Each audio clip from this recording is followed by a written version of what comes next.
বিশ্বাস করুন আমি খারাপ কিছু করিনি। আম্মা এসব শুনলে মরে যাবে। আপনারা এমন করবেন না। কারো কানে পৌঁছলো না পদ্মজার কান্না, আর্তনাদ, আকুতি। সবাই গ্রামের সবচেয়ে সুন্দর মনের সুন্দর পরিবারের সদস্যগুলোকে ধ্বংস করায় মেতে উঠল। পদ্মজাকে টেনে হিঁচড়ে বের করে আনে। কখনো ঘোমটা ছাড়া কোনো পুরুষের সামনে না যাওয়া মেয়েটার বুকের ওড়না পড়ে রইল ঘরে। ৩-৪ জন মহিলা শক্ত করে চেপে ধরে রাখলো। সবাইকে উপেক্ষা করে পদ্মজা ঘৃণা চোখে তাকালো আমিরের দিকে। আমির চেষ্টা করছে নিজেকে ছাড়ানোর, কিছুতেই পারছে না। পূর্ণা জ্বরের চোটে কাঁপছে। বাড়িতে ঢুকে দেখলো কোলাহল, ভয় পেয়ে গেল। একটু এগিয়ে দেখলো পদ্মজার বিধ্বস্ত অবস্থা। জ্বর মুহূর্তেই উবে গেল। দৌড়ে এসে পদ্মজাকে জড়িয়ে ধরল, চেঁচিয়ে উঠল, আমার আপারে এমনি ধরছেন কেন? আপা, এই আপা, কাঁদছো কেন? পদ্মজা কেঁদে বলল। পূর্ণা, আম্মা মরে যাবে এসব দেখলে। আমি কিচ্ছু করি নাই পূর্ণা। পূর্ণা কিছু বুঝে উঠতে পারছে না, শুধু অনুভব করছে তার বুক কাঁপছে, ব্যথায় বিষে যাচ্ছে। সে রিনাকে বলল। খালা, আপনি আমার বোন রে এইভাবে ধরেছেন কেন? ছাড়েন। রিনা কর্কশ কণ্ঠে বলল। তোর বইনের রস বাইরে গেছিল, এই জন্য খালি বাড়তি বেড়া সেরা ডাইগা আয়না রস কমাইছে। পূর্ণার গা রিরি করে উঠল, তেজ নিয়ে বলল। খারাপ কথা বলবেন না, আমার আপা এমন না। পাশ থেকে একজন মহিলা পূর্ণার উদ্দেশ্যে বলল। তোর মা যেমন হ্যার মাইয়াডা এমনই হইছে, নিজেও এমন কিচ্ছা করল, মাইয়াও করলো। পদ্মজা চমকে তাকালো, মহিলা বলে যাচ্ছে। বুঝলা তোমরা সবাই, মা এক বেশ্যা, মাইয়ারে বানাইছে আরেক বেশ্যা। পদ্মজা আচমকা রেগে গেল খুব, আক্রোশের শরীর কাঁপতে থাকলো। রিনা সহ 2জন মহিলাকে ঠেলে সরিয়ে দিল। এরপর রাগে চেঁচিয়ে বলল। আমার মা নিয়ে কিছু বললে আমি খুন করব, মেরে ফেলবো, একদম জিভ ছিঁড়ে ফেলবো। পদ্মজার এহেন রূপে সবাই থতমত খেয়ে গেল। পদ্মজা লম্বা চুলগুলো খোপা থেকে মুক্ত হয়ে পিঠময় ছড়িয়ে গেল। চোখের মনি অন্যরকম হওয়াতে মনে হচ্ছে কোনো প্রেতাত্মার আগে ফোঁসফোঁস করছে। গ্রামের কয়েক মহিলা আবার বিশ্বাস করে পদ্মজা কোনো পরীর মেয়ে, তাই এত সুন্দর। এই মুহূর্তে তারা ভাবছে পদ্মজার ভেতর কেউ ঢুকেছে, তাই সামনে এগোলো না।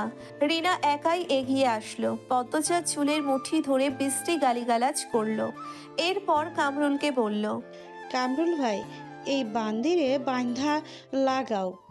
পূর্ণা প্রেমা পদ্মজাকে ছাড়াতে গেলে সৈয়দ সহ আরো 3-4 জন এগিয়ে আসলো।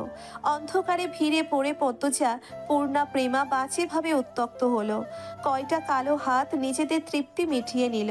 3 বোনের কান্না আর্তনাদ কারো হৃদয় ছুঁতে পারল না। হেমলতার অনুপস্থিতিতে তার আদরের 3 কন্যার জীবন্ত কবর হচ্ছিল। বাধা দেওয়ার কেউ ছিল না। নৌকা ছাড়ার পূর্বে আকাশের কালো মেঘের ঘনঘটা চোখে পড়ল। তার কিছুক্ষণ পর হঠাৎই ঝমঝমিয়ে বৃষ্টি নেমে এলো। খোলা নৌকা হওয়াতে চোখের পলকে যাত্রী 5 জন কাক ভেজা হয়ে গেল। ভিজলেন না হেমলতা, মোর্শেদ ছাতা ধরে রেখেছেন। বজ্রপাতের সাথে সাথে হেমলতার আত্মা দুলে উঠছে, মনটা খচখচ করছে। তিনি জলের দিকে স্থির চোখে তাকিয়ে রইলেন। জলে বৃষ্টির ফোঁটা পড়ার সঙ্গেই বলের মতো একদলা পানি লাফিয়ে উঠছে। তারপর ছোট্ট ছাতার মতো আকৃতি নিয়ে চারপাশে প্রসারিত হয়ে হাওরে মিলিয়ে যাচ্ছে। দেখতে সুন্দর, কিন্তু সেই সৌন্দর্য মনে ধরছে না। অজানা আশঙ্কায় তিক্ত অনুভূতি হচ্ছে। মোর্শেদ গলা খাকারি দিয়ে হেমলতার দৃষ্টি আকর্ষণ করার চেষ্টা করেন। এরপর বলেন। কি খাইবো? হেমলতা নিরুত্তর। মোর্শেদ শুষ্ক হাসি হেসে বলে। আর কিছুক্ষণ, আইয়াই পড়ছি। হেমলতা কিচ্ছুটি বললেন না, নিরুত্তরেই বসে রইলেন। বৃষ্টির স্পর্শ নিয়ে আসা হাওরের হিমেল বাতাসের ছোঁয়া লাগছে চোখে মুখে। হাওরের ঘোর লাগা দৃষ্টি দেখতে দেখতে তন্দ্রা এসে ভর করে। হেমলতা নিকাব খুলে চোখে মুখে পানি দিয়ে তন্দ্রা কাটালো। এরপর ক্লান্ত চোখ দুটি মেলে তাকান মোর্শেদের দিকে। মোর্শেদের হাতে হাত রেখে বলেন। আমার এত খারাপ লাগছে কেন? বুক পুরো কষ্ট হচ্ছে। মোর্শেদ হেমলতার কণ্ঠ শুনে সহসা উত্তর দিতে পারলেন না। চিন্তা ব্যথায় ভরে উঠল। কিছুক্ষণ অতিবাহিত হওয়ার পর আশ্বস্ত করে বললেন। আইয়া পড়ছি তো, ওই যে বাজারে গাড় দেখা যাইতেছে। হেমলতা মোর্শেদের হাত ছেড়ে দূরে তাকান। অনন্দপুরের বাজারটা ছোট পিঁপড়ার মতো দেখাচ্ছে। নৌকাটা বারবার দুলছে, চারিদিকে ঝড় বইছে, মনেও তো বইছে। তিনি নিজেকে শান্ত করতে চোখ বুজে বার কয়েক প্রাণ ভরে নিঃশ্বাস নেন। ব্যথাতুর মন আর্তনাদ করে শুধু জানতে চাইল তার মেয়েগুলো কেমন আছে। রিনা চুল এত শক্ত করে ধরেছে যে পদ্মজার সারা শরীর ব্যথায় বিষিয়ে উঠছে। পদ্মজা আকুতি করেও ছাড়া পাচ্ছে না। পূর্ণা প্রেমা খামছে ধরে রেখেছে পদ্মজাকে, কিছুতেই তারা বোনকে ছাড়বে না। আমির ক্রোধে উন্মত্ত প্রায় হয়ে চিৎকার করে উঠল, কামরুল চাচা, এটা ঠিক হচ্ছে না, মেয়েগুলোর অভিশাপে পুড়ে যাবেন। আমিরের উৎকট উত্তেজনায় ক্ষণকালের জন্যে কামরুল হতবুদ্ধি হয়ে গেল। রমিজ আলী কামরুলের নরম নিঃশব্দ ভয়ার্থ মুখের দিকে চেয়ে ভেতরে ভেতরে উদ্বিগ্ন হয়ে তাচ্ছিল্যের ভঙ্গিতে বলল, বেশ্যাদের সাপে কেউ পুড়ে না। জলিল প্রেমাকে সরিয়ে নিয়েছে। প্রেমার কান্না শোনা যাচ্ছে। বড় আপা করে গলা ফাটিয়ে কাঁদছে। ছৈদ অনেক টেনেও পূর্ণাকে সরাতে পারল না, তাই অন্ধকারের সুযোগ নিয়ে পূর্ণার বুকে নোংরা হাতের দাগ বসিয়ে দিল। পূর্ণা এমন ঘটনার জন্য মোটেও প্রস্তুত ছিল না। কোনো মেয়েই এমন নিচু ঘটনার সাক্ষী হতে চায় না। অকস্মাৎ এই ঘটনা কাটিয়ে ওঠার পূর্বেই একটা শক্ত হাত পায়জামার ফিতা টেনে ধরল। পূর্ণার পায়ের তলার মাটি সরে গেল। ভয়ে গলা ফাটিয়ে চিৎকার করে উঠল, আপা, আপা। পূর্ণার আর্তনাদ পদ্মজার মস্তিষ্ক প্রখর করে তুলল। পদ্মজা মুখ তুলে পূর্ণার দিকে তাকালো। তার চেয়ে কয়েক ইঞ্চি দূরে পূর্ণা। পদ্মজার এক হাতে শক্ত করে ধরে রেখেছে সে। কাছে আসতে পারছে না ছইদের জন্য। পূর্ণার কান্না দেখে পদ্মজা আতঙ্কে নীল হয়ে গেল। চারিদিকে কোলাহল, গালি দিচ্ছে মা বাপ তুলে। কেউ বলছে না মেয়েটা ভালো, এরকম করতেই পারে না। পূর্ণা চেঁচিয়ে যাচ্ছে, কেঁদে মাকে ডাকছে। পদ্মজা একদৃষ্টিতে মানুষগুলোর দিকে তাকিয়ে রইল। মানুষ এরকম কেন হয়? পূর্ণার হাত ছইদ আলগা করতে এসে ছুটে এসে জড়িয়ে ধরলো পদ্মজাকে। তার পুরো শরীর কাঁপছে। হৃৎপিণ্ড এত জোরে চলছে যে অনুভব করা যাচ্ছে। পূর্ণা কাঁদতে কাঁদতে বলল, আপা, আপা, কেন মেয়ে হলাম আপা? এত কষ্ট হচ্ছে আপা, আপা। পদ্মজার দু চোখ বেয়ে টুপ করে দুফোঁটা জল পড়ে। এক হাতে শক্ত করে পূর্ণাকে বুকের সাথে চেপে ধরল। রমিজের উস্কানিতে কামরুল গলা উঁচিয়ে বলল, নটিরে বান সৈদ। পূর্ণার কানে কথাটা আসতেই সে আরো জোরে পদ্মজাকে ছড়িয়ে ধরল। পদ্মজা ঠান্ডা স্বরে বলল, পূর্ণা ছেড়ে দে আমায়। রিনা পদ্মজাকে চুল ধরে টেনে নিয়ে যেতে চাইলেও পদ্মজা জায়গা থেকে এক চুলও নড়ল না, ঠাই দাঁড়িয়ে রইল। পূর্ণাকে ফিসফিসিয়ে বলল, বেঁচে থাকলে সব উসুল হবে, ছেড়ে দে। পদ্মজার কণ্ঠে কি যেন ছিল। পূর্ণার সাথে সাথে শান্ত হয়ে গেল। চোখ তুলে পদ্মজার দিকে তাকালো। পদ্মজার গাল বেয়ে রক্ত ঝরছে। ছইদ পূর্ণাকে নিতে আসলে পদ্মজা একটি দুঃসাহসিক কাজ করে বসলো। ছইদের অন্ডকোষ বরাবর লাথি বসিয়ে দিল। ছইদ মা গো বলে কুকিয়ে উঠল। জলিল সহ উপস্থিত তিনজন তেড়ে আসলো পদ্মজার দিকে। পূর্ণাকে ধাক্কা দিয়ে ছুঁড়ে ফেললো দূরে। অশ্রাব্য গালি দিতে দিতে কেউ পদ্মজাকে থাপ্পড় দিল, কেউ বা দিল লাথি। দু তিনজন গ্রামবাসীর মনে মায়া উদয় হলো। ছুটে আসলো পদ্মজাকে বাঁচাতে। প্রান্ত ভয়ে চুপসে গিয়েছিল। পদ্মজাকে কাদায় ফেলে মারতে দেখে দৌড়ে আসে। জলিলের হাতে শরীরের সব শক্তি দিয়ে কামড় দিল। জলিল প্রান্তের কান বরাবর থাপ্পড় বসাতেই প্রান্তের মাথা ভন ভন করে উঠল। পরিস্থিতি বিগড়ে যেতে দেখে কামরুল হতবুদ্ধি হয়ে আছে। মনে মনে বেশ ভয় পান। কেশে গলা পরিষ্কার করে দুই হাত তুলে চেঁচিয়ে বললেন, তোমরা থামো, এইটা কি করতেছো? থামো কইতেছি, সবাই সইরে আসো, থামো। সবকিছু থেমে গেল। পদ্মজা কাছুপাছু করে নিঃশ্বাস নিতে কষ্ট হচ্ছে। নাভির নিচে একটা লাথি পড়েছে বেশ জোরে। চোখ বুজে রেখেছে। লম্বা চুল কাদায় মেখে ছড়িয়ে আছে আশেপাশে। যন্ত্রণায় যেন পাঁচরগুলো মর করে ভেঙে যাচ্ছে। পূর্ণা জ্বরের তোপে জ্ঞান হারিয়েছে। হেমলতার মা মঞ্জুরা বাড়িতে ঢুকে পদ্মজাকে এভাবে পড়ে থাকতে দেখে আঁতকে উঠলেন। দৌড়ে এসে পদ্মজাকে তুলতে চাইলে কামরুল হুঙ্কার ছাড়েন, এই শরীরের ধরন যাইব না, জান এন থেকে। মনসুরা পদ্মজার কামিজ ঠিক করে দিলেন। এরপর দুজন লোককে নিয়ে পূর্ণাকে তুলে ঘরে দিয়ে গেলেন। মনসুরার বুক কাঁপছে হেমলতার ভয়ে। হেমলতা বারবার বলেছিল 2 দিন তার মেয়েদের চোখের আড়াল না করতে, আর তিনি একা বাড়িতেই ছেড়ে দিয়েছেন। ইচ্ছে হচ্ছে এক ছুটে কোথাও পালিয়ে যেতে। হিমেল নাক টেনে টেনে কাঁদছে। জপ করছে হেমলতার নাম। মনসুরা রেগে ধমক দেন। থাম তো। বাপের বাড়িতে কাউকে না পেয়ে হেমলতা চিন্তায় পড়েন।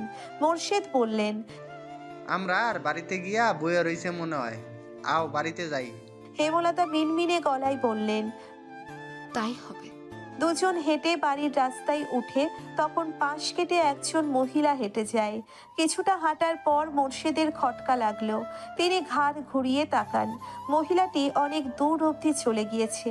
মহিলার অবয়ব দেখে মোর্শেদের বাসন্তীর কথা মনে হলো। মনে মনে আওড়ান। বসন্তী আইছে? পরপরই নিজের মনকে বুঝ দেন। না না, হে আইব কেমনে, আর আইলেই যাইব গা কেন? তিনি আর মাথা ঘামালেন না। হেমলতার বুক দুরু দুরু করছে। ঠান্ডা বাতাস বইছে, তবুও তিনি ঘামছেন অজানা আশঙ্কায়। বাড়ির কাছাকাছি এসে তিনি দেখতে পেলেন মাতব্বরকে। মাতব্বরের সাথে আরো 2জন ব্যক্তি। এছাড়া বাড়ির সামনে মানুষের ভিড়ও দেখা যাচ্ছে।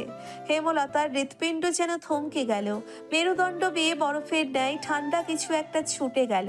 তিনি নিঃশ্বাস বন্ধ রেখে ছুটতে থাকেন। পিছলা খেয়ে পড়ে যেতে গিয়েও নিজেকে সামলে নেন। হেমলতার দৌড় দেখে মোর্শেদ অবাক হন। প্রশ্ন করেন, তুমি দৌড়াইতেছো কেন? হেমলতা প্রশ্নটি শুনলেন না। নিকাব বাতাসের দমকে উড়ে পড়ল দূরে। তিনি ভিড় ঠেলে বাড়িতে ঢোকেন। কোলাহল বেড়ে গেল। এত ভিড়ের মাঝে একটা মেয়েকে পড়ে থাকতে দেখে তিনি অবাক হন। অন্ধকারে মেয়েটিকে চিনতে বেশ অসুবিধে হচ্ছে। তিনি আঙ্গুলে তুলে বিড়বিড় করে বলেন, মেয়েটাকে? হেমলতার প্রশ্ন কারো কান অব্দি গেল না। কোথা থেকে একটা আলো এসে পড়ে পদ্মজার উপর। সাথে সাথে হেমলতার চক্ষুদয়ের সামনে পদ্মজার কাদা রক্তে মাখা মুখ ভেসে উঠল। হেমলতা গগন কাঁপিয়ে আর্তচিৎকার করে উঠলেন। পদ্মচারে! পদ্মজার বুক ধরাস করে উঠল। অস্তিত্ব কেঁপে উঠল। আম্মা এসেছে, তার পৃথিবী, তার শক্তি। পদ্মজা দুর্বল 2 হাতে ভর রেখে উঠে বসার চেষ্টা করলো, পারল না। ভাঙা গলার জোর দিয়ে শুধু ডাকলো, আম্মা, আম্মা। হেমলতার পৃথিবী থমকে গিয়েছে। বিধ্বস্ত পর্দাহীন কাদা রক্তমাখা পদ্মজাকে দেখে বিশ্বাস হচ্ছে না এটা তার মেয়ে। তিনি দ্রুত নিজের বোরখা খুলে পদ্মজাকে ঢেকে বুকের সাথে জড়িয়ে ধরেন। আসছে তার সোনার কন্যার একই রূপ কে করলো? কাপা কণ্ঠে বললেন, পদ্ম, আমার পদ্ম। হেমলতার বুকে মাথা রেখে পদ্মজা হাউমাউ করে কেঁদে উঠল, বলল, আম্মা, আম্মা। হেমলতা পদ্মজাকে আরো জোরে চেপে ধরেন বুকের সাথে। দৃষ্টি অস্থির, বুক হাঁপড়ের মতো ওঠানামা করছে। মোর্শেদ বাড়িতে ঢুকে উঁচু গলায় বলেন, এইখানে এত মানুষ কেন? মাতাব্বর মিয়া, আপনি এইখানে কেন? কি হইছে? প্রান্ত প্রেমা দৌড়ে এসে মোর্শেদকে জড়িয়ে ধরল। দুজন ভয়ে কাঁদছে, কিন্তু কান্নার শব্দ হচ্ছে না। মোর্শেদ বিস্ময়ে কিং কর্তব্য বিমূঢ়। মাতব্বর মজিদ গম্ভীর কণ্ঠে কামরুলকে প্রশ্ন করেন, মেয়েটার এই অবস্থা কারা করেছে? এটা কি নিয়মের মধ্যে পড়ে? কামরুল মাথা নিচু করে রেখেছেন, মিনমিনে গলায় বললেন, আমি সেইডারে মারতে কইনি। জলিল, শহীদ আর মঞ্জুর সারাই নিজ ইচ্ছায় মারছে। আপনি আটকালেন না? আটকাইছি, বইলাই মাইয়াটা বাইসে আছে, আর এমন নদীদের বাচ্চার অধিকার নেই। থামেন মিয়া, কার কি শাস্তি হবে সেটা আমার দায়িত্ব, আপনার না। চিপ, জলিল আর মজনুর ছেলেকে তো দেখা যাচ্ছে না। আগামীকাল তাদের আমি মাঠে দেখতে চাই। কামরুল মাথা নিচু করে রাখলেন। মজিদ হাওলাদার ভারী সৎ এবং নিষ্ঠাবান মানুষ। গ্রামের মানুষদের 2 হাতে আগলে রেখেছেন। পুরো অনন্তপুরের মানুষ মজিদকে ফেরেশতা সমতুল্য ভাবে। 25 বছর ধরে অনন্তপুর সামলাচ্ছেন তিনি। গুড়ি গুড়ি বৃষ্টি পড়ছে, অন্ধকার গাঢ় থেকে গাঢ়তর হচ্ছে। হেমলতা কিছুতেই হিসাব মেলাতে পারছেন না। অনেক বছর আগের ঘটনা আর এই ঘটনা হুবহু একরকম কি করে হলো? তিনি নিজের ভেতর একটি হিংস্র পশুর উপস্থিতি অনুভব করছেন। কামরুলের মুখ থেকে শোনা 3টে নাম মস্তিষ্কে নাড়া দিচ্ছে প্রচণ্ডভাবে। ছয়িদ, জলিল আর মজনুর ছেলে। মজিদ সবাইকে উদ্দেশ্য করে বললেন, আগামীকাল সবাই স্কুল মাঠে চলে আসবেন। মুর্শিদ, মেয়ে নিয়ে আলু ফুটতে চলে আসবেন। এ বাড়ির পাহারায় থাকবে মদন আর আরি। আমার ছেলেকে আমি নিয়ে যাচ্ছে, ঠিক সময় এসে উপস্থিত থাকবে। ভিড় কমতেই কানে তালা লাগা প্রচণ্ড শব্দে বজ্রপাত হয়। হেমলতা একা পদ্মজাকে তুলতে গিয়ে হিমশিম খান। মোর্শেদ এগিয়ে আসেন, 2 হাতে পাঁচা কোলা করে তুলে নেন পদ্মজাকে। বিজলি চমকালো। বিজলির আলোয় পদ্মজার মুখটা দেখে মোর্শেদের বুক কেমন করে উঠল। কষ্টে বুক চুরমার হয়ে গেল। জন্মের দিন পদ্মজাকে কোলে নেওয়ার পর যে অনুভূতিটুকু হয়েছিল, ঠিক সেরকম একটা অনুভূতি হয়। অনুভূতিটুকুর নাম বোধহয় পিতৃত্ব। প্রচণ্ড ঝোড়ো বাতাস বইছে। তারা ঘরে ঢুকতেই ভারী বর্ষণ শুরু হলো। মুহূর্তেই ঘূর্ণিঝড়ের তাণ্ডব দেখা দিল। তবে সেই তাণ্ডব ছুঁতে পারল না মোড়ল বাড়ির মানুষদের মন। ঝড়ের তাণ্ডবের চেয়েও বড় তাণ্ডবের সাথে যুদ্ধ করে চলেছে তারা। হেমলতা গরম পানি করে পদ্মজাকে গোসল করালেন, জামা কাপড় পাল্টে দিলেন। পদ্মজা ঠোঁট কামড়ে নীরবে কেঁদে গেল। চোখের জল আটকে রাখতে পারছে না কিছুতেই। ইচ্ছে হচ্ছে বাড়ির পিছনের সবচেয়ে বড় আম গাছটার সাথে ফাঁস লেগে মরে যেতে। মন দুর্বলতার শূন্য ছুঁই ছুঁই। হেমলতা পদ্মজার চুল মুছে কপালে চুমু দিলেন। পদ্মজার নাকে 1 ফোঁটা জল পড়ল। পদ্মজা চোখ তুলে মায়ের দিকে তাকালো। আম্মা হাসছে। আমার আম্মা কই? আম্মা আসে নাই? পাশের ঘর থেকে পূর্ণার চিৎকার ভেসে আসলো। সেকেন্ড কয়েকের মধ্যে পূর্ণা ছুটে এলো। হেমলতাকে দেখেই ঝাঁপিয়ে পড়লো হেমলতার বুকে। হাউমাউ করে কেঁদে উঠল। পূর্ণার শরীর আগ্নেয়গিরি মনে হচ্ছে। এত গরম, জ্বরে পুড়ে যাচ্ছে। পূর্ণার কান্না দেখে পদ্মজাও ডুকরে কেঁদে উঠল। হেমলতা স্তব্ধ হয়ে 2 মেয়ের কান্না শুনলেন, সামলানোর চেষ্টা করলেন না। মনসুরা দরজার সামনে কাছুমাছু হয়ে দাঁড়িয়ে আছেন। টিনের চালে ভারী বর্ষণের শব্দ। জগৎ সংসার সেই শব্দে একাকার হয়ে যাচ্ছে। মাঝরাত, বাতাসের বেগ প্রচণ্ড। হেমলতা কালো রঙের শাড়ি পরে একটা ব্যাগ কাঁধে ঝুলিয়ে বাড়ির বাইরে পা বাড়ান। মনসুরা বারান্দার ঘর থেকে উঁচু কণ্ঠে বলেন, রামদা আগে কেন ঢুকাইছিস? আর কোন কেলেঙ্কারি বাকি? হেমলতা বিদ্যুৎ বেগে ফিরে দাঁড়ালেন। পলক মাত্র মনসুরার মুখের প্রতি তীক্ষ্ণ দৃষ্টিপাত করে। নিঃশব্দে ধীরে ধীরে বর্ষণ মাথায় নিয়ে বাড়ি ছেড়ে বেরিয়ে গেলেন এবং সঙ্গে সঙ্গে মনসুরা শুষ্ক হয়ে উঠলেন। ছুটে পদ্মজার ঘরে গেলেন। পদ্মজা চুপচাপ শুয়ে আছে। মৃদু ফোপানোর আওয়াজ পাওয়া যাচ্ছে। পূর্ণা ঘুমাচ্ছে। তিনি এ ঘর ছেড়ে দ্রুত বারান্দার ঘরে আসলেন। বড্ড অস্থির লাগছে। জীবনে প্রথম হেমলতার জীবন ভিক্ষা চেয়ে সেজদায় লুটিয়ে পড়লেন। ফজরের আজান শোনা যাচ্ছে। বৃষ্টি থেমে গেছে। সব কিছু শান্ত। পদ্মজা ঘর থেকে বেরিয়ে বারান্দায় আসলো। গেটের শব্দ পেয়ে চমকে তাকালো। উৎসুক হয়ে তাকিয়ে রইল। হেমলতা ঢোকেন, বিধ্বস্ত অবস্থা। মনসুরা পদ্মজার পাশে এসে দাঁড়িয়েছে। পদ্মজা টের পেল না। হেমলতা বাড়িতে ঢুকে কাঁধের ব্যাগটা মুরগির খুপির সামনে ছুঁড়ে ফেলেন। অন্ধকারের জন্যে মুখ স্পষ্ট নয়।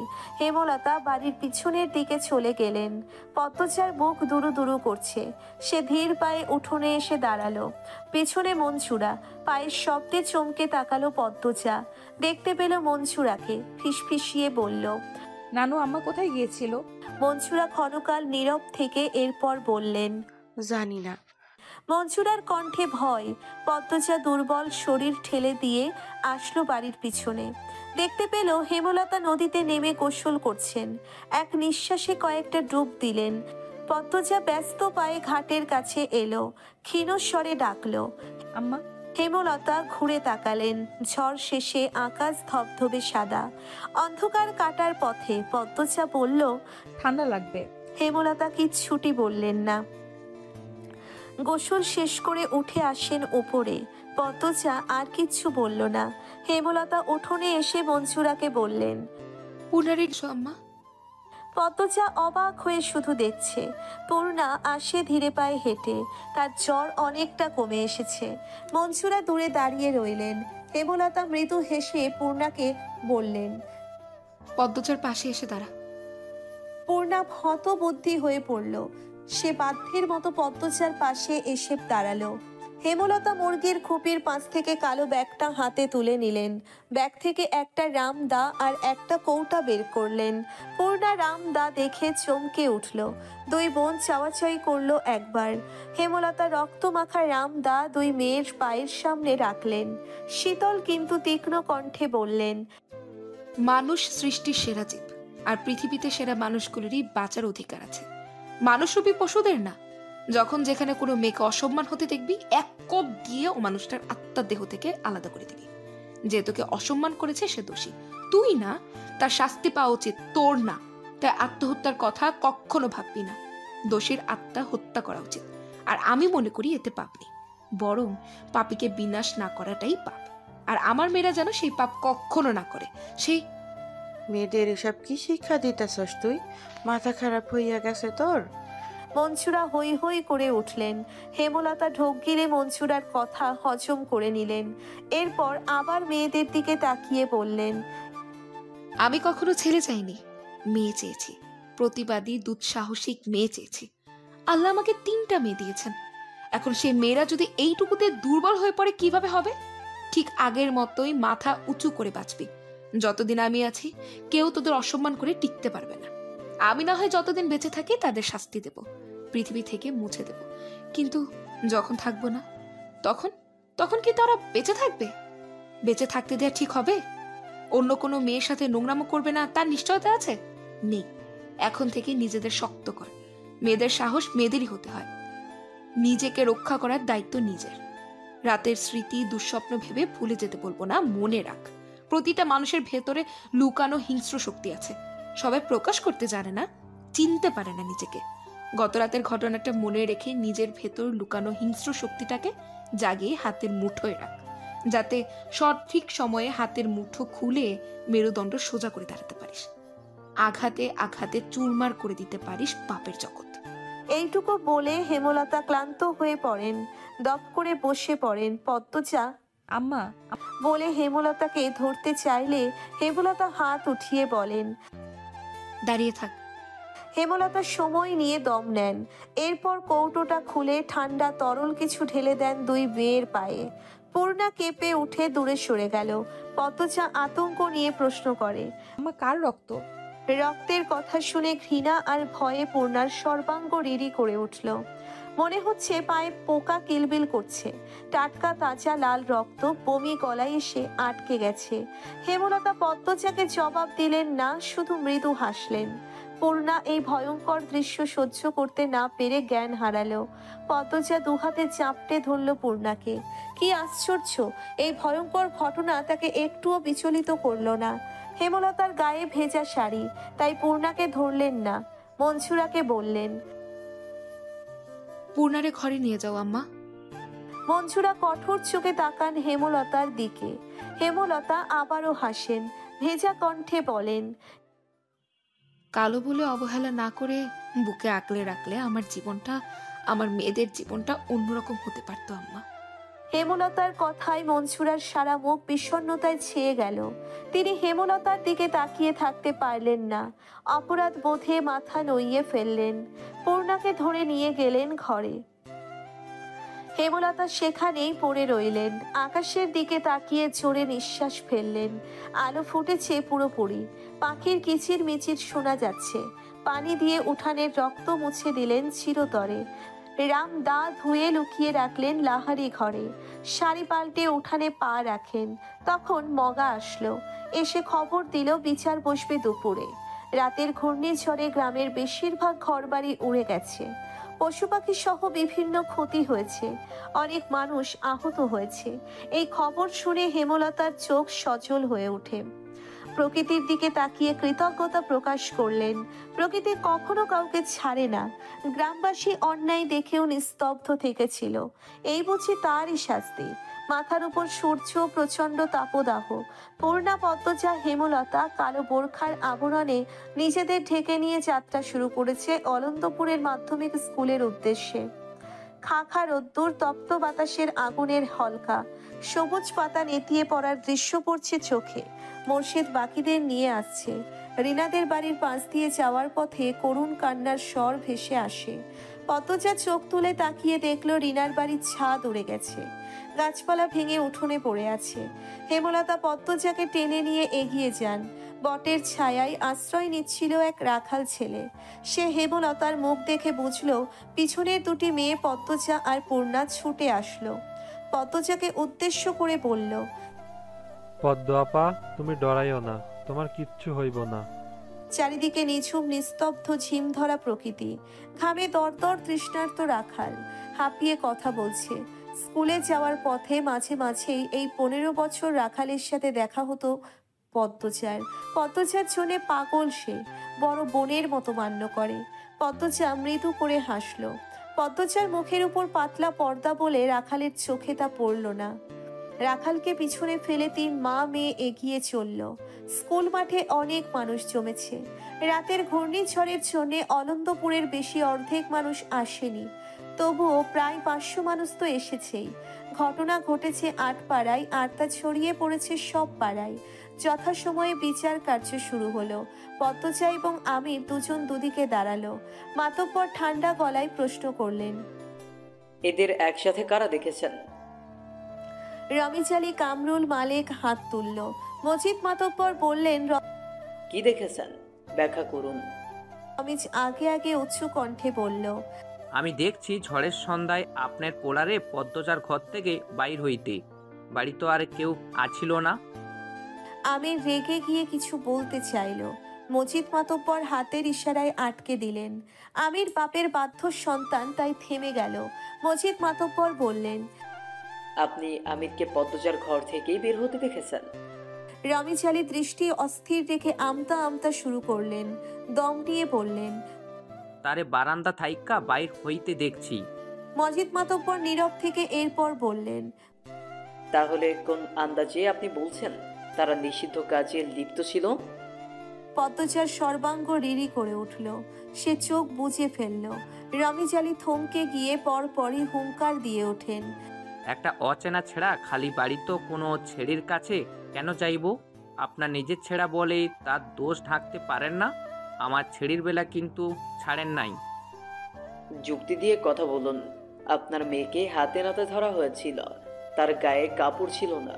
তারা একসাথে একই ঘরের একই বিছানায় ধরা পড়েছে। আমির আর পদ্মজার বেলায় সেটা হয়নি।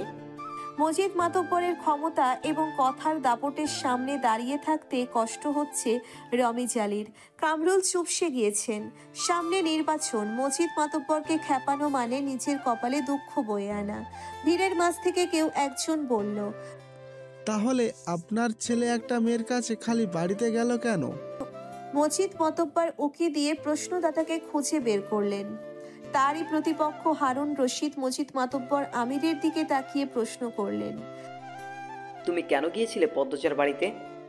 আমির সহজ গলায় বলল, বাড়ি ফিরছিলাম, হঠাৎ ঝড় শুরু হলো। সামনে মোর্শেদ কাকার বাড়ি ছিল। মোর্শেদ কাকা বাড়ি নাই জানতাম না, জানলে বৃষ্টিতে ভিজতাম, তবুও ওই বাড়ি যেতাম না। এই গ্রামের অনেকেই জানে আমার শ্বাসকষ্ট আছে, বাড়ির সবাই জানে বৃষ্টিতে ভিজলে ঠান্ডা লাগে, শ্বাসকষ্ট হয়। হারুন রশিদ বললেন, যখন দেখলাম ছেড়িটা বাড়িত একলা, তখন বাইর হইয়া গেল না কেন? আমির সঙ্গে সঙ্গে জবাব দিল, আমার মাথায় আসেনি এমন কিছু হতে পারে। আর আমির পদ্মজার দিকে একবার তাকালো। পদ্মজা সাথে সাথে চোখ সরিয়ে নিল। আমির বলল, আর পদ্মজা কতটা সুন্দর যারা দেখেছে সবাই জানে। আমি প্রথম দেখে অভিভূত হয়ে পড়ি, তাই মস্তিষ্কে একবারও কোনো বিপদের আশঙ্কা আসেনি।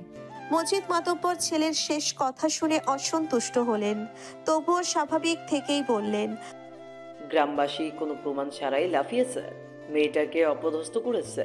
প্রমাণ ছাড়া কারো বিরুদ্ধে নোংরামোর অপবাদ দেওয়া অপরাধ।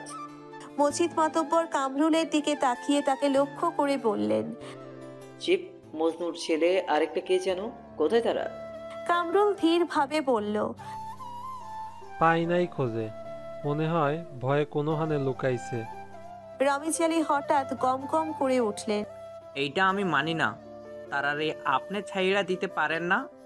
আপনার ক্ষমতা বেশি দেখা আপনি এমনে নিজে ছেড়ারে ঠেকাই গিয়া রাখতে পারেন না, ধূতবাজ লোক।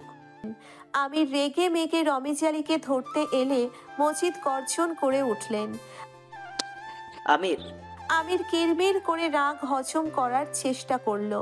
হারুন অতিশয় ধূর্ত লোক, তিনি রসিকতা করে বললেন, সত্য হোক আর মিথ্যায়, বদনাম তো বদনামই। মজিদ সবার প্রশ্ন কথা উপেক্ষা করে উপস্থিত গ্রামবাসীর উদ্দেশ্যে বললেন, আপনাদের আমার বিচারের প্রতি বিশ্বাস আছে? সবাই আওয়াজ করে বলল, আছো। মজিদ মাতব্বর তৃপ্তির সাথে হাসলেন, ক্ষণকাল নীরব থেকে উঠে দাঁড়ালেন, কণ্ঠ উঁচু করে বললেন, মুর্শিদের মেয়েদের সাথে খারাপ হয়েছে। পদ্মজার নামে অনেক প্রশংসা শুনেছি। সে খুবই ভালো মেয়ে, আর আমার ছেলেকেও সবাই চেনেন।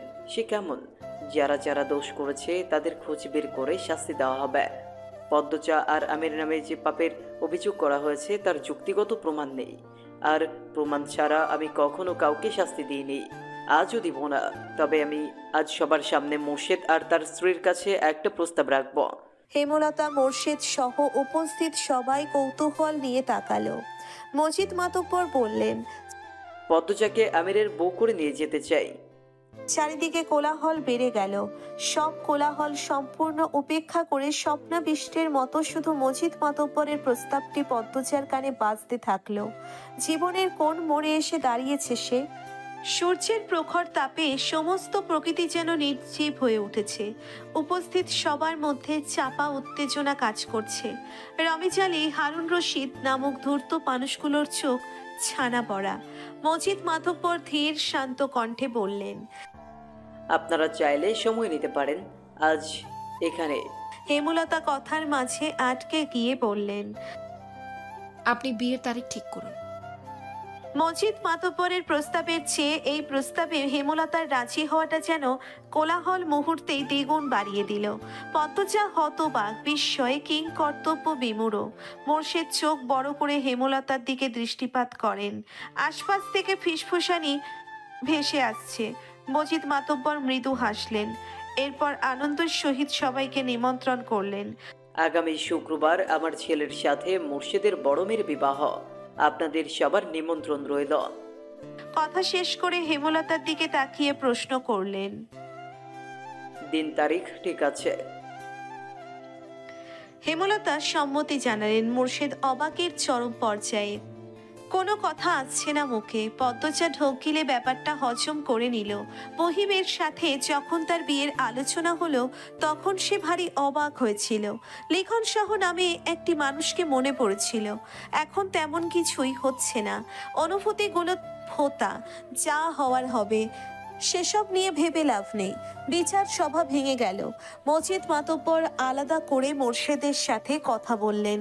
তিনি আগামীকাল নিজ স্ত্রী এবং বাড়ির অন্যান্য বউদের নিয়ে পদ্মজাকে দেখতে আসবেন। মোর্শেদ হেমলতা সমস্বরে অনুমতি দিলেন। বাড়ি ফেরার পথে অনেকবার কটু কথা কানে আসে। পদ্মজা, আমির দুজনেরই চরিত্র খারাপ, এজন্যই বিয়ে হচ্ছে। মাতব্বর ক্ষমতাবান বলে পুরো ব্যাপারটা ঘুরিয়ে নিয়েছে, কিন্তু তলে তলেতে নিজেরা জানে তাদের ছেলে মেয়ে কেমন, তাই তাড়াতাড়ি করে বিয়ে হয়ে যাচ্ছে। কেউ একজন খুব বিশ্রীভাবে পদ্মজাকে উদ্দেশ্য করে বলল, কে জানে মনে কয়তো ছেড়ি পেটে বাঁধতেছে, রাইতে বাম্মার এদিয়া পায়ে ধরিয়া বিয়া ঠিক করেছে। পদ্মজার মন তিক্ত হয়ে ওঠে। হাঁটতে ভীষণ কষ্ট হচ্ছে। এত নোংরা মন্তব্য সহ্য করা খুব কঠিন। মিথ্যে অপবাদ চারিদিকে। বোরখার আড়ালে পদ্মজার চোখ দুটি ছলছল করে উঠল। খুব কাঁদতে ইচ্ছে হচ্ছে। হেমলতা পদ্মজার এক হাত শক্ত করে চেপে ধরেন। মানুষদের ছায়া ছেড়ে ক্ষেতের রাস্তা দিয়ে যাওয়ার পথে তিনি বললেন, জীবন খুব ছোট। এই ছোট জীবনে ঘটে অনেক ঘটনা। যে ভালো তার সাথে যে শুধু ভালোই হবে তা কিন্তু ঠিক না, উচিতও না। ভালো খারাপে মিলিয়েই জীবন। তাই বলে সেই খারাপকে পাত্তা দিয়ে সময় নষ্ট করতে হবে তার কোনোই মানে নেই। খারাপটাকে পাশে রেখে ভালো মুহূর্ত তৈরি করার চেষ্টা করবি, ভালোটা ভাববি।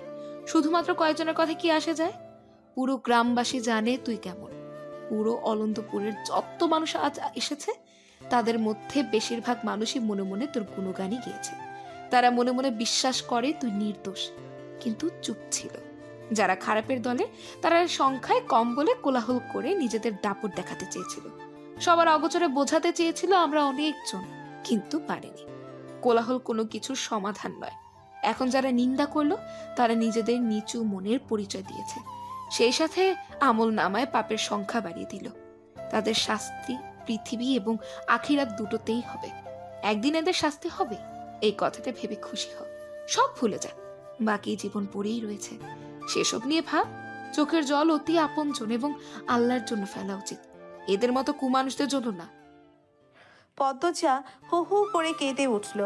আচমকা হেমলতাকে মাঝপথে শক্ত করে জড়িয়ে ধরে কান্না মাখা কণ্ঠে বলল, তুমি জাদু কর আম্মা, তুমি জাদু জানো। হেমলতা পদ্মজার পিঠে হাত বুলিয়ে দিলেন। মোর্শেদ পদ্মজাকে কান্না থামাতে বলতে চাইলে হেমলতা ইশারায় চুপ করিয়ে দেন। পাশেই বিস্তীর্ণ ক্ষেত, গ্রীষ্মের দুপুরের রূপ স্পষ্টভাবে দেখা যাচ্ছে। মোর্শেদের কপাল বেয়ে ঝরঝর করে ঘাম ঝরছে। তার দৃষ্টি থমকে আছে হেমলতার দিকে। একটা অপ্রিয় সত্য সম্ভাবনার কথা মনে হতেই চোখ দুটি ছলছল করে উঠল। তিনি দ্রুত চোখ সরিয়ে বড় করে নিঃশ্বাস ফেলেন। জীবনের লীলা খেলায় তিনি নিঃস্ব। পদ্মজার কান্না থামার লক্ষণ নেই। হেমলতা ছদ্ম গাম্ভীর্যের সহিত বললেন, এত কাঁদলে কিন্তু মারবো। আকাশ জুড়ে তারার মেলা, জানালা গলে চাঁদের আলো পদ্মজার মুখশ্রী ছুঁয়ে দিচ্ছে। সে বারান্দার ঘরে উপর হয়ে শুয়ে আছে। বুকটা কেমন করছে, অনবরত কাঁপছে। হেমলতার উপস্থিত টের পেয়ে দ্রুত উঠে বসল। হেমলতা পদ্মজার দিকে মুহূর্ত কাল তাকিয়ে রইলেন। পদ্মজা নখ খুঁটছে। হেমলতা বললেন, ঘুম আসছে না? পদ্মজা মাথা দুই পাশে নাড়ালো। হেমলতা আর কিচ্ছু বললেন না। পদ্মজা পিন পতন নীরবতা কাটিয়ে বলল, মেঝো আপার বিয়ের তারিখ পড়ছে? হেমলতা পদ্মজার দিকে তাকিয়ে আবার চোখ সরিয়ে নিলেন। বিছানার উপর বসে পদ্মজাকে টেনে কোলে শুতে ইশারা করেন। পদ্মজা শুয়ে পড়ল। মায়ের কোলটা তার এখন ভীষণ দরকার ছিল। হেমলতা পদ্মজার প্রশ্ন এড়িয়ে অন্য কথা তুললেন। বললেন, আমি জানি না কোনো মা তার মেয়ের কাছে নিজের বিয়ে সম্পর্কিত আলোচনা করেছে কিনা, কিন্তু আমি আমার বিয়ের গল্প তোকে বলতে চাই, শুনবি? পদ্মজা সায় দিল। হেমলতা পদ্মজাকে বিয়ের ব্যাপারে আগ্রহী করে তোলার জন্যে অতীতে নিয়ে যান। সেদিন রাতে আব্বা এসে বলল 3 দিন পর আমার বিয়ে। আমি খুব অবাক হয়েছিলাম, কষ্ট হয়েছিল। আমি আরো পড়তে চেয়েছিলাম। এরপর শুনলাম যার সাথে আমার বিয়ে হচ্ছে তার পড়াশোনা নেই, জ্ঞানও যথেষ্ট কম, রাগচটা লোক।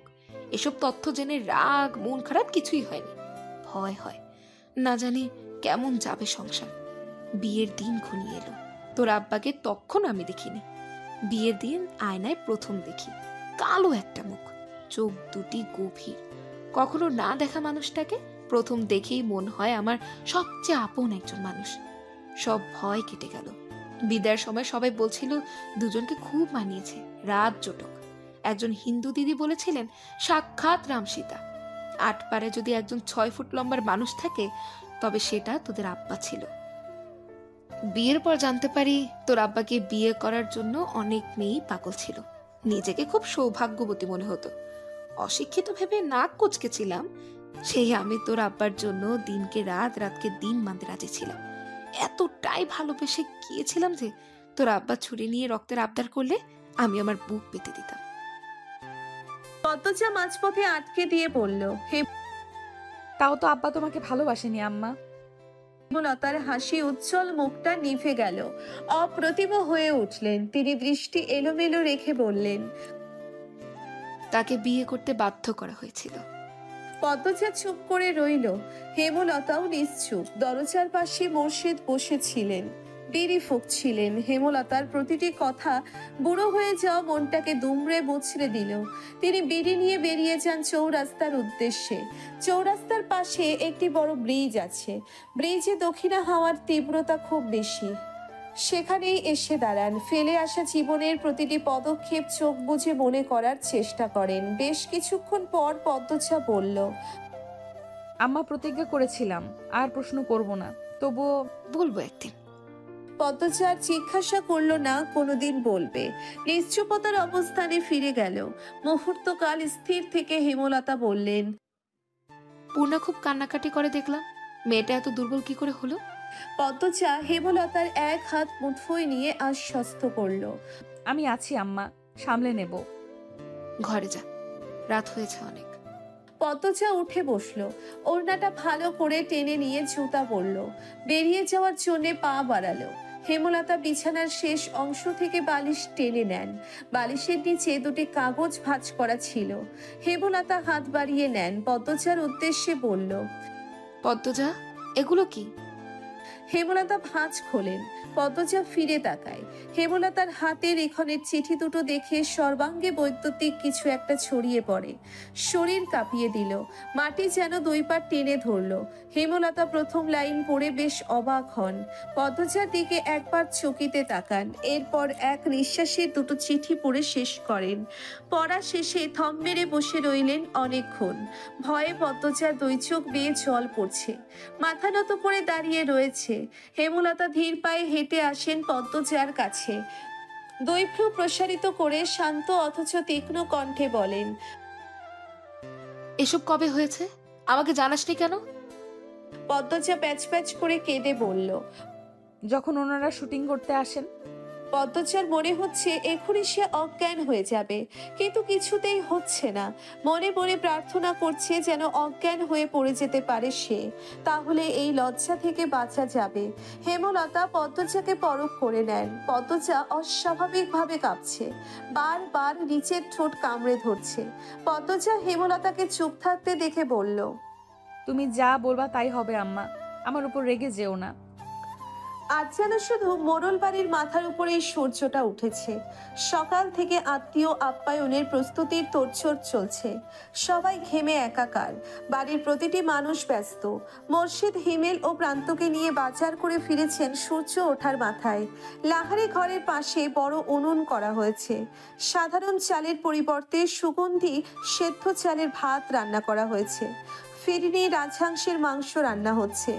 বাড়ি জুড়ে রমরমা ব্যাপার। একদিন আগের ঘটনা ধামাচাপা পড়েছে 95 ভাগ। ছোট ছোট দরিদ্র ছেলেমেয়েরা খাবারের ঘ্রাণ পেয়ে ছুটে এসেছে মোড়ল বাড়ি। সবার মধ্যেই নতুন উত্তেজনা, নতুন অনুভূতি।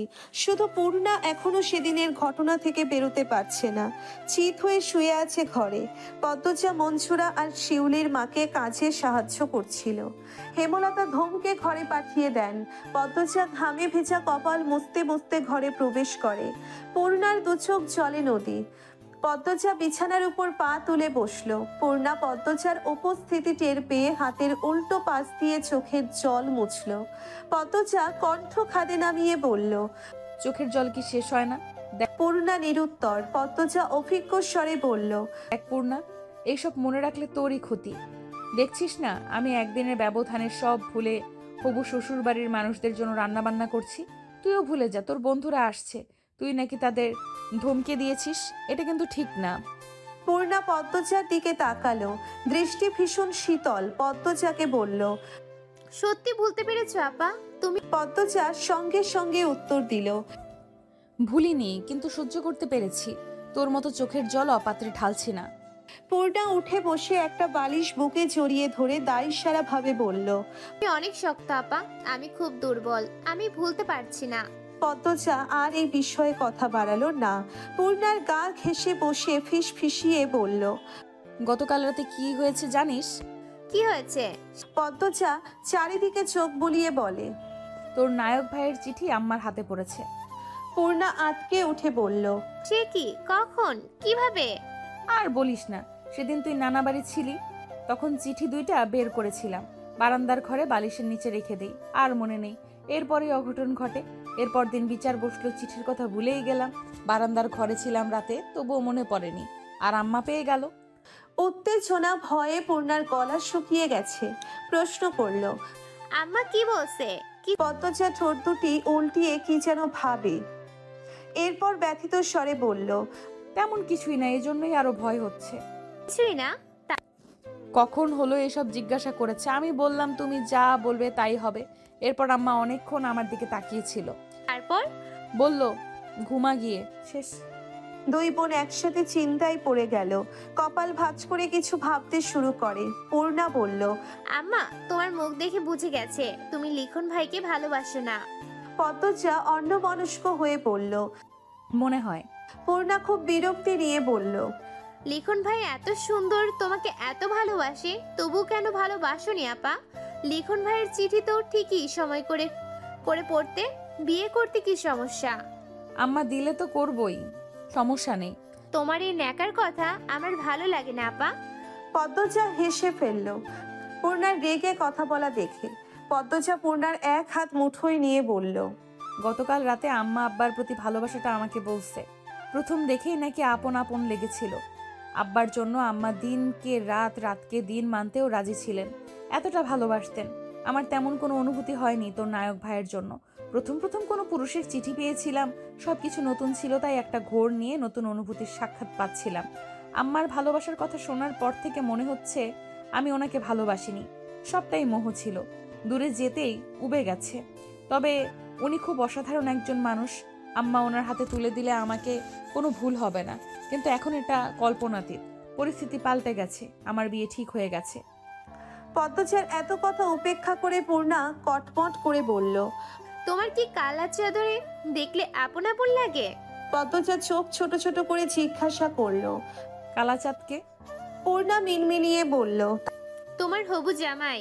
তারপরে গলা উছিয়ে বলল, আমিও কালা জানি, কিন্তু আপা তোমার জন্য লিখন ভাইয়ের মতো সুন্দর জামাই দরকার। পদ্মজা এক হাতে কপাল চাপড়ে বলল, এখনো লিখন ভাই? যা, তোর সাথে তোর নায়কের বিয়ে দিয়ে দেব। এখন আয়, ঘর থেকে বের হ। মুক্তা, সোনামণি, রোজিনা আসছে, তোর সাথে কথা বলবে। আয় বলছি, আয়। পূর্ণাকে টেনে নিয়ে বের হলো পদ্মজা। সূর্য মামার রাগ কমেছে। মোড়ল বাড়ির মাথার উপর থেকে দূরে গিয়ে দাঁড়িয়েছে। সদর ঘর ভর্তি মানুষ। হাওলাদার বাড়ির বউদের গ্রামবাসী শেষবার তাদের বিয়েতেই দেখেছে। আবার দেখার সুযোগ হওয়াতে দল বেঁধে মানুষ এসেছে। লোকমুখে শোনা যায় হাওলাদার বাড়ির মেয়ে বউদের সারা অঙ্গে সোনার অলংকার ঝলমল করে। মগা, মদন সহ আরো দুজন ভৃত্য মোড়ল বাড়ির গেটে দাঁড়িয়ে বাড়ি পাহারা দিচ্ছে। পদ্মজাকে শাড়ি পরাচ্ছেন হেমলতা। পদ্মজা এর আগে কখনো শাড়ি পরেনি। পূর্ণা প্রেমা ছোট হয়েও পড়েছে। পদ্মজার কখনো ইচ্ছে করেনি, তাই সে হেমলতাকে বলল, প্রথম শাড়ি তুমি পরাবে আম্মা। শাড়ি পরানো শেষে চোখে কাজল এঁকে দেন। ঠোঁটে লিপস্টিক দিতে গিয়েও দিলেন না। মাথার মাঝ বরাবর সিঁথি করে চুল খোপা করতেই পূর্ণা ছুটে আসে, হাতে শিউলি ফুলের মালা। হেমলতা মৃদু ধমকের স্বরে বলেন, এতক্ষণ লাগলো? হেমলতার কথা বোধহয় পূর্ণার কানে গেল না। পূর্ণা চাপা উত্তেজনা নিয়ে বলল, লা, আপারে কি সুন্দর লাগছে। পদ্মজা লজ্জায় মিলিয়ে গেল। চোখে মুখে লাল আভা ছড়িয়ে পড়ে। হেমলতা পদ্মজার খোপায় ফুলের মালা লাগিয়ে দিয়ে বললেন, শুধু রূপে চারদিক আলোকিত করলে হবে না, গুণেও তেমন হতে হবে। পদ্মজা বাধ্যের মতো মাথা নাড়ল। তখন হুড়মুড়িয়ে সেখানে উপস্থিত হলো লাবণ্য। দৌড়ে এসে পদ্মজাকে চাপটে ধরে এক নিঃশ্বাসে বলেও ফেলল, আল্লাহ, পদ্ম তুই আমার ভাবি হবি, আমার বিশ্বাসই হইতেছে না। মনে হইতেছে স্বপ্ন দেখতেছি। ইয়া মাবুদ, শাড়িতে তোরে পরি লাগতেছে। বাড়ির সবাই ফিট খাইয়া যাইব দেখিস। পদ্মজা কি বলবে ভেবে পেল না, শুধু হাসলো। হেমলতা পদ্মজার মাথার ঘোমটা টেনে দেন। লাবণ্যকে বলেন, তোমার সইকি নিয়ে যাও। পদ্মজা হেমলতার হাতে হাত রেখে অনুরোধ করে বলেন, আম্মা তুমি আসো। হেমলতা হাসেন। পদ্মজার মাথায় এক হাত রেখে বলেন, কয়দিন পর থেকে এরাই তোর আপন, মা পাশে থাকবে না। পদ্মজার চোখ দুটি ছলছল করে ওঠে। ছলছল চোখ নিয়ে তাকিয়ে রইল মায়ের দিকে। পদ্মজাকে নতুন বউ রূপে দেখে হেমলতার বুকে ঝড় বইছে। মেয়েটা কয়দিন পর আলাদা হয়ে যাবে। 2 মাস আগে হলে তিনি 7 রাজার ধনের বিনিময়েও মেয়ের বিয়ে দিতেন না। আমি আসছি। লাবণ্য, যাও তো, নিয়ে যাও। পূর্ণা, তুইও যা। লাবণ্য পদ্মজাকে নিয়ে যায়। পদ্মজার বুক ধড়ফড় করছে। মায়ের যেন কি হয়েছে, সে পেছন ফিরে তাকায়। সাথে সাথে হেমলতা অন্যদিকে ঘুরে তাকান। চোখ থেকে দুফোঁটা জল গড়িয়ে পড়ে। তিনি দ্রুত তা মোছেন। সদর ঘর কোলাহলময় ছিল। পদ্মজা ঢুকতেই সব চুপ হয়ে গেল। লাবণ্য পদ্মজাকে ছেড়ে ভারী আনন্দ নিয়ে বলল, আম্মা, কাকিমা, ভাবি, আপারা, এই যে পদ্মজা, আমার নতুন ভাবি। পদ্মজা চোখ তুলে তাকালো। অলংকারে চলচল করা পাঁচজন নারীকে দেখে যেন চোখ ঝলসে গেল তার। সবাই তার দিকে মুগ্ধ হয়ে তাকিয়ে আছে। পদ্মজা চোখ নামিয়ে ফেলল। তখন কোথা থেকে আবির্ভাব হলো আমিরের। সদর দরজার মুখেই দাঁড়িয়েছিল পদ্মজা। পদ্মজাকে দেখে থমকে গেল সে। পদ্মজার পরনে খয়েরি রঙের জামদানির শাড়ি।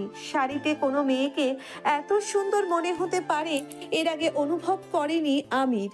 আমিরের লজ্জা খুব কম। সে উপস্থিত গুরুজনদের উপেক্ষা করে পদ্মজাকে বলল, মাশাল্লাহ, দিনের বেলা চাঁদ উঠে গেছে। লজ্জায় পদ্মজার রগে রগে কাঁপন ধরে। এত লজ্জাহীন মানুষ কি করে হয়? আমিরের মা ফরিনা ধমকের স্বরে বলেন, বাবু এই না বয়সা। আমির পদ্মজাতে দৃষ্টি স্থির রেখে মায়ের পাশে গিয়ে বসল। হেমলতা সদর ঘরে প্রবেশ করতেই আমির ধরপড়িয়ে উঠল। ছুটে এসে হেমলতার পা ছুঁয়ে সালাম করলো। হবু শাশুড়ির প্রতি আমিরের এত দরদ দেখে ফরিনা খুব বিরক্ত হলেন। পাশ থেকে ফরিনার যা আমিনা ফিসফিসিয়ে বললেন, মেয়ের রূপের আগুনের হলকা, বাবু এইবার হাতছাড়া হইল বললে। আপনার মন্ত্র আমিনার মন্ত্র ফরিনার মগজ ধোলাই করতে পারল না। পদ্মজার রূপে তিনি মুগ্ধ। আমির কালো বলে তিনি ছোট থেকে আমিরকে বলতেন, বাবু তোর জন্যে চান্দেল্লা খান বউ আনুম। আর সেই কথা রক্ষার পথে। তিনি শুধু পছন্দ করছেন না, শাশুড়ির প্রতি আমিরের এত দরদ। কি দরকার ঝাঁপিয়ে পড়ে পায়ে ধরে সালাম করার? আমির হেমলতাকে ভক্তির সাথে প্রশ্ন করলো। ভালো আছেন? হেমলতা মিষ্টি করে হেসে বলেন, ভালো আছি, যাও গিয়ে বসো। আমির বাধ্যের মতো মায়ের পাশে গিয়ে বসলো। মজিদ মাতব্বর মোর্শেদের সাথে বাইরে আলোচনা করছেন। আর কোনো পুরুষ আসেনি বাড়িতে। তারা বিয়ের আয়োজনে ব্যস্ত। মুহূর্তেই পদ্মজার সারা অঙ্গ সোনার অলংকারে পূর্ণ হয়ে উঠল। রূপ বেড়ে গেল লক্ষ গুণ। যার কোনো সীমা নেই। যার সাথেই পদ্মজা কথা বলেছে সেই এগিয়ে এসে বালা নয়তো হার পরিয়ে দিয়েছে। কি অবাক কাণ্ড! সবাই আড্ডা দিচ্ছে। পদ্মজা চুপ করে বসে আছে। কেউ কিছু প্রশ্ন করলে উত্তর দিচ্ছে। লাবণ্য একজনকে উদ্দেশ্য করে বলল, রানী আপা, আমার পিছনে যাইবা? রানী খুশিতে গদগদ হয়ে বলল, যাব। তার খুশির কারণ লাবণ্য কিছুটা ধরতে পেরেছে। রানীর একজন প্রেমিক আছে, তাই শুধু সুযোগ খুঁজে দেখা করার।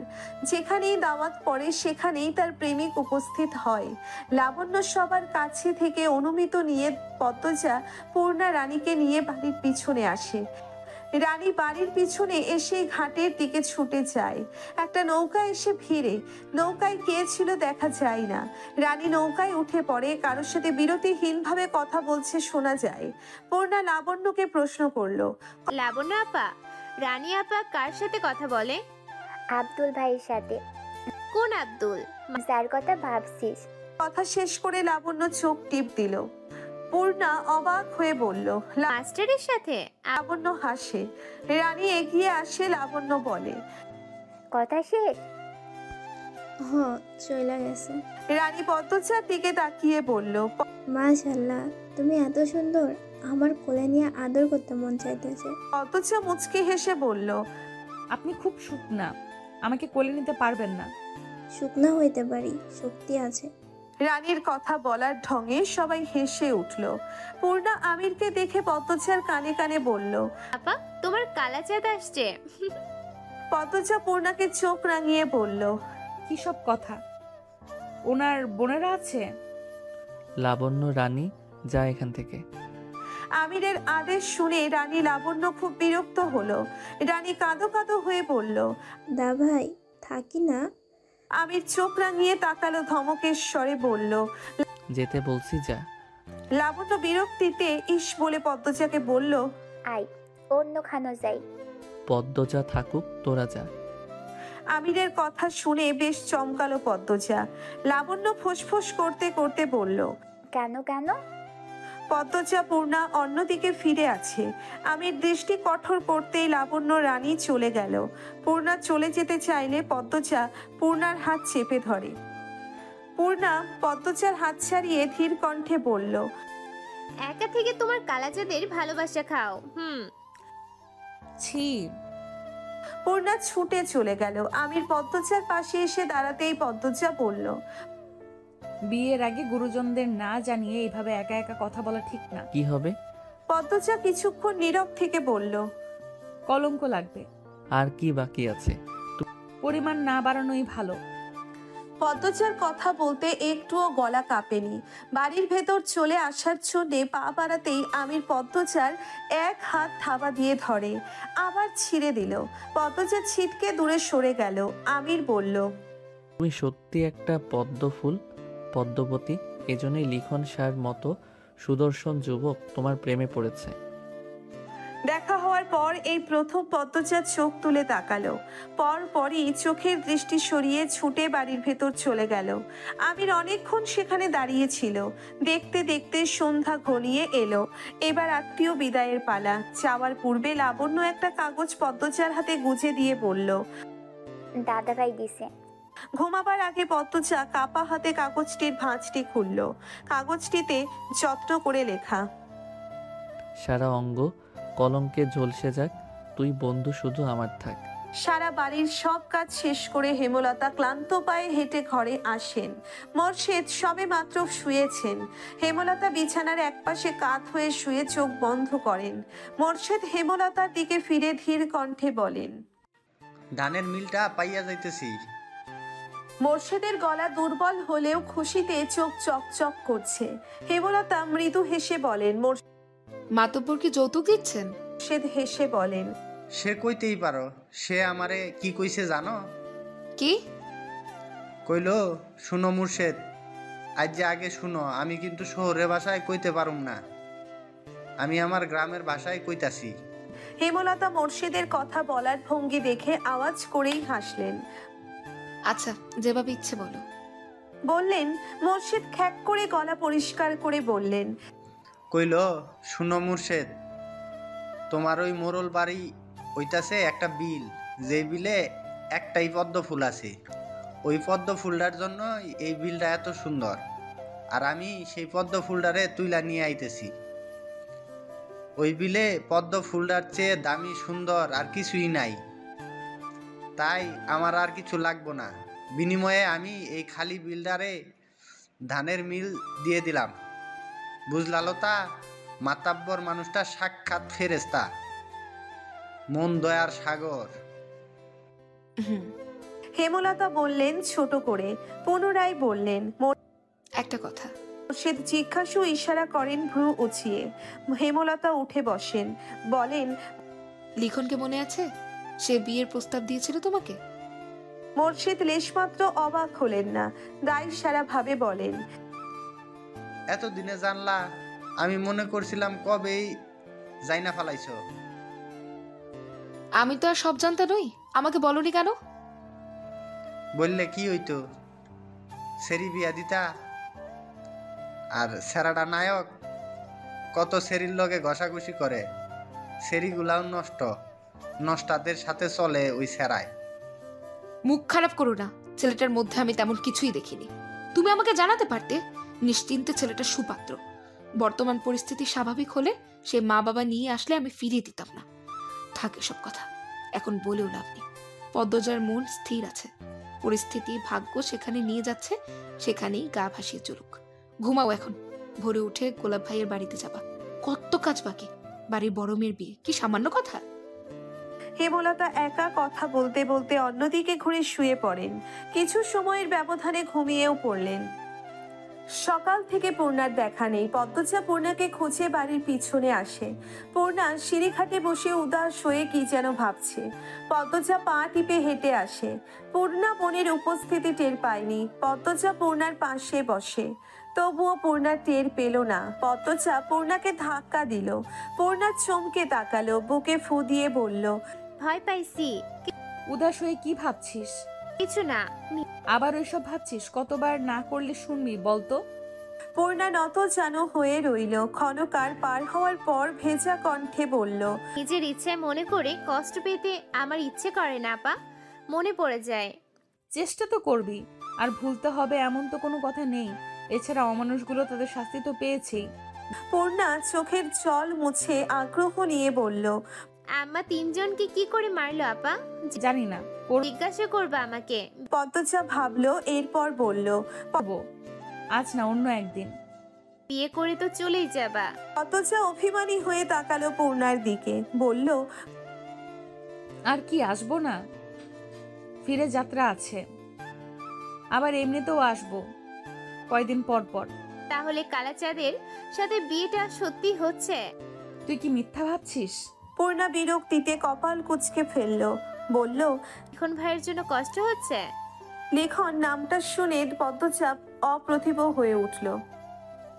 নিজেকে অপরাধী অপরাধী মনে হয়, তাই সে প্রসঙ্গ পাল্টাতে বলল, ওনাকে পছন্দ না তাই কালা বলিস, ঠিক আছে, কিন্তু চাঁদ কেন বলিস বুঝলাম না। পূর্ণা আর চোখে পদ্মজার দিকে তাকায়, এরপর যান্ত্রিক স্বরে বলল, পাতিলের তলার মতো কালা হয়ে আমার চাঁদের মতন সুন্দর বোনকে বিয়ে করতেছে বলেই কালাচাঁদ ডাকি, নয়তো কালা পাতিল ডাকতাম। আবার দরদ দেখিয়ে বলিও না উনি তো এত কালা না, শ্যামলা। কথা শেষ করে পূর্ণা ঠোঁট বাঁকালো। পদ্মজা শব্দ করে হাসতে শুরু করলো, কিছুতেই হাসি থামছে না।